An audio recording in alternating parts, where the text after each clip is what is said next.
That was the dialogue, and I wanted you to see it at least, that I'd asked her to move. That was the intention, the body language, and she just said, let's just stay.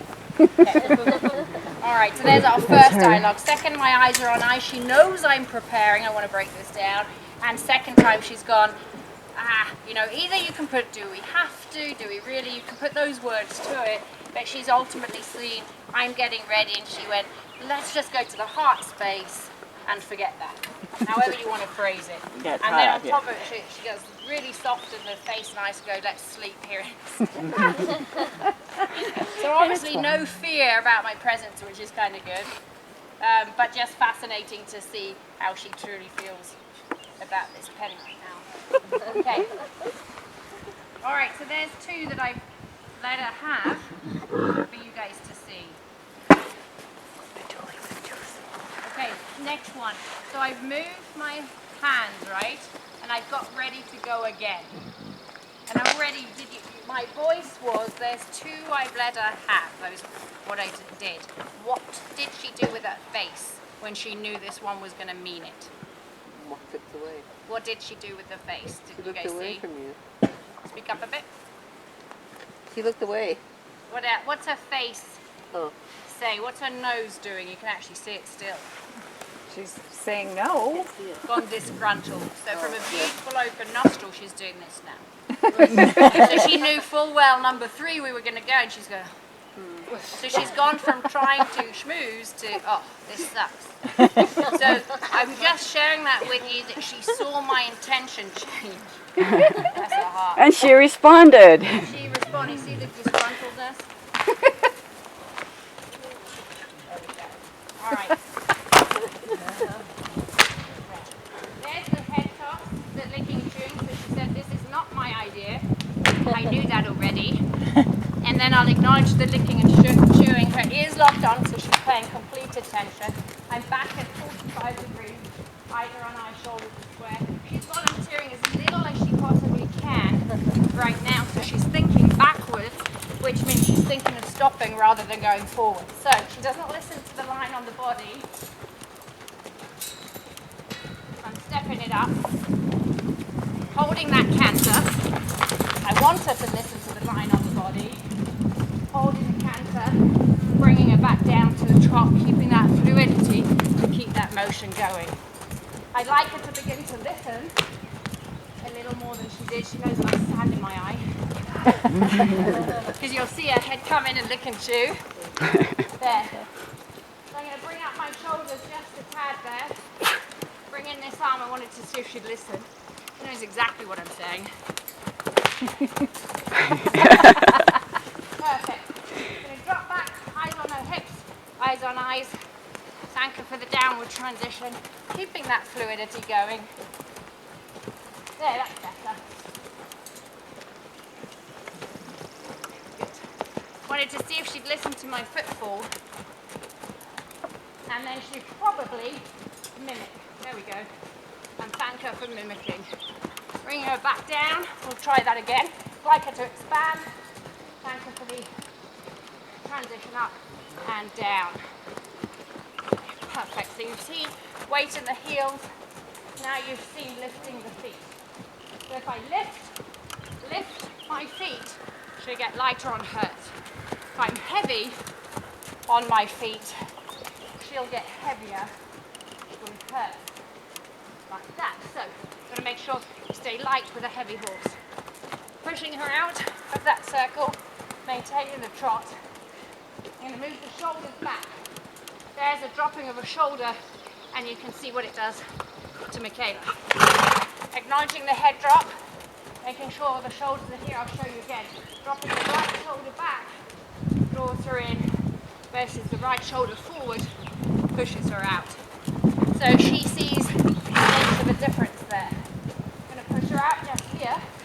Now, to show you how not to do it, she needs to stay with me on this. Now, if I drop back, shoulders to the pelvis, that's what happens there, versus shoulders to her shoulder. Shoulders to pelvis, back here is also drawing her in, versus shoulder to shoulder. So there, she's showing you what happens. So keeping her moving. Bringing up my chin to ask her to canter, bringing my chin down to actually slow her down. Acknowledge that transition down. So I'd expect her, when I bring that chin up, to canter. I'll thank her for now listening to the intricacies and that she's clearing her lungs. I'm going to change direction, way ahead of her. Eyes on eyes. I'm not worried how she changes forward motion. Cantering with a slight bend to the outside.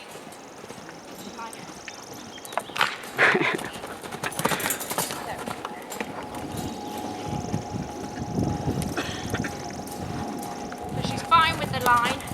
I want to know if she's fine with the line low on her barrel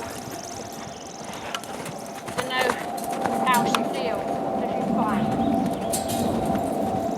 Weight on the heels of my foot.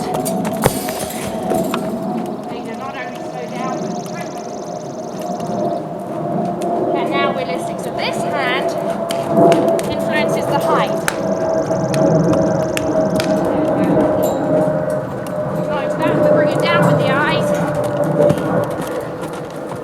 Back into that drop. This hand influences the chest and the nose. Thank you for that. Okay. Now we're taking a little bit. As I breathe in and allow her to relax more, you're seeing her close the circle. Come close. Through thought, well, good forward motion now.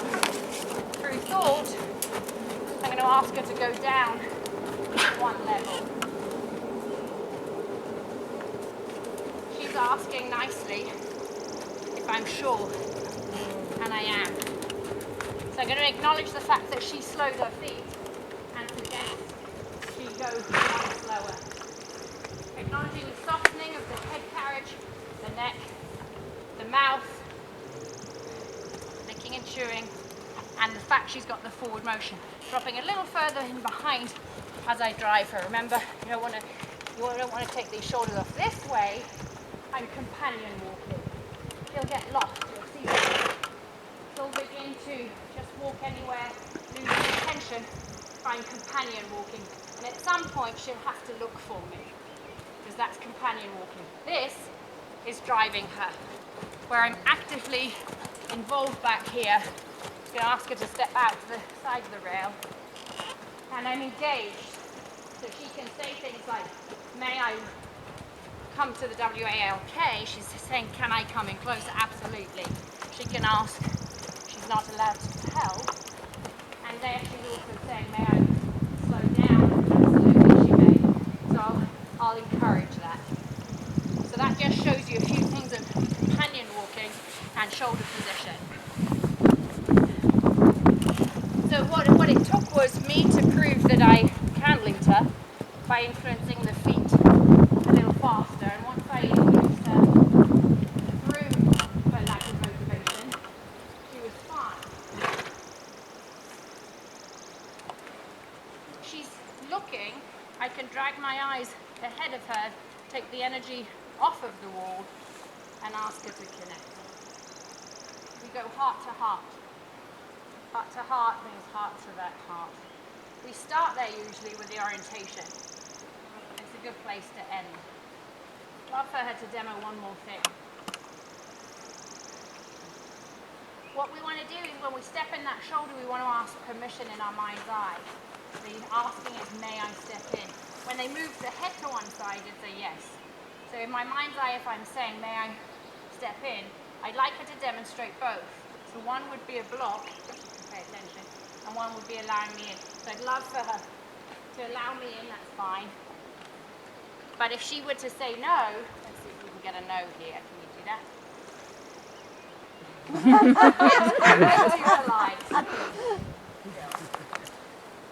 So often they'll block. Let me see. Nope, she's going to always let it. Okay, so if they block with the nose, that means you can't step in.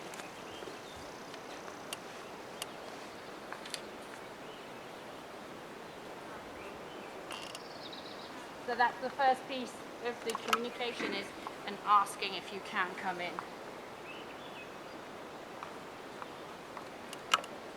So I snap the eyes on. It's only a suggestion. I wanted her moving because she's breathing heavy.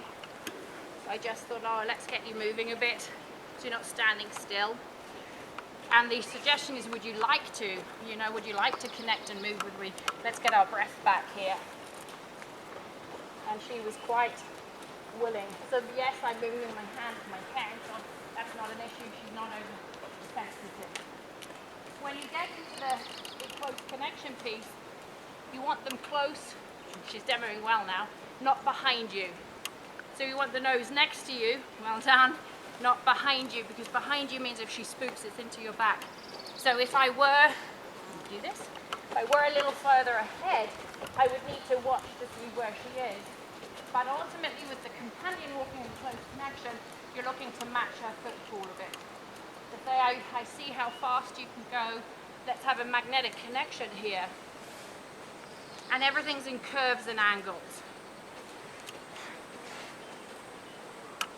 So as I go the other direction, I'm looking over the other shoulder. What I'm not doing is just straight ahead, disconnecting, not knowing what's happening behind me. I want to know what's happening, how close are we, what's it feel like. So I can also see when she cuts in, to say, can we just stop?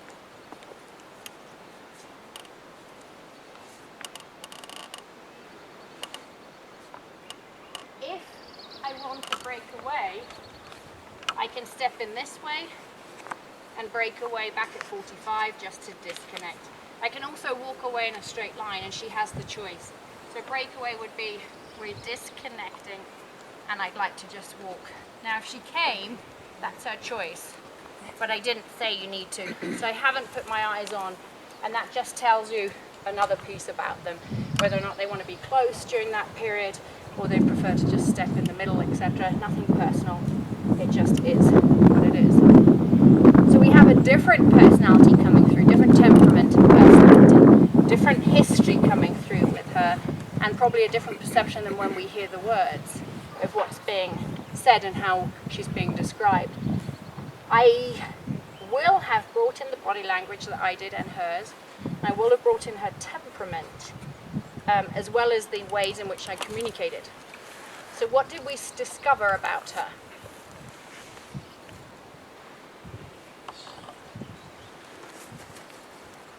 She was pretty stubborn to connect to the DNA, but once you did, you can't disconnect from her now. What if you were to change that word, stubborn, to different one? Because she was very connected. In remember? the beginning, maybe she wasn't as willing. Because she came right up, she didn't want to do anything, so she's very connected. She wasn't stubborn to connect. Maybe to work. So she wasn't willing to work. Yeah. Okay. Anything else? That's all we had. There's like a whole essay on this horse. The thing that comes to me is she has a very generous heart. Yes. Very generous heart. Yeah. She's pretty much a schoolmaster, this girl. I would say so. Exactly. So she's very kind, very respectful. She showed that she does have a ton of mileage. She wants you to earn the right, but in a very soft, kind way, so she doesn't just hand it over. In an ideal world, she'd love to do healing over working. So the healing's good for her. She likes that. She's a great healer. She listens to the eye. She's sensitive. She moves up and down the gates with great sensitivity. We had a nice walk. We had a slow trot and a fast trot. We had a working canter. We had a faster canter. So she gave the gates there. The ear locked on 100% of the time. So that was good. The eye never wavered. Pretty much stayed on. Great depth there as well. She softened. She was asking. She wasn't telling. She was listening. She was responding. She was gentle. She was kind. She was rhythmic. She was flowing. She had great transitions up and down. She was driven into the downward transitions. She didn't fall into them. She held her circle. She kindly asked if she could come a little bit closer. So those are some things that we got from the personality. She had no fear. she was so tuned into the shoulders. If one was dropped, she'd come in. So she was really trying hard to please. She needed the correct position and the authenticity of the body, mind, spirit alignment. When you drop back, she'd alter, so highly sensitive there. She companion walks totally close. She appreciates people. She will match your energy and try to create some comfort for you. So that's really special too. And on the close connection, she'll stay with you. I would actually put compliant in there because she's exceedingly compliant at that point. So there would be a more comprehensive statement, and I can continue with the telepathy, energy, etc. But that's really what we're getting. So what do I know if I were to be with her? One, I feel very comfortable that I trust her. I also believe that she would teach me a great deal. I would honor her for the ranking and the knowledge she has, and I would only ever ask this horse, not tell her. So that's how I'd continue my training with her. If she's not going to do something, there's going to be a bloody good reason why. Mm-hmm. So quite different to my other horse that I had in here, because he's going to react differently, and I've got to be a strong leader there because he's sensitive and concerned. Here, she just said, could you earn the right to lead? Like that. But I definitely trust this horse, and I feel like she knows way more about Montana than I can ever know. So I would give this horse the reins if I get lost, so I give her the reins and go, take me home, because she'd be stuck with me. So there's an assessment of her right now. Okay, that should help you understand how vital this piece is for any horse training. There was never really more than a firm ask. There wasn't a lot more than that.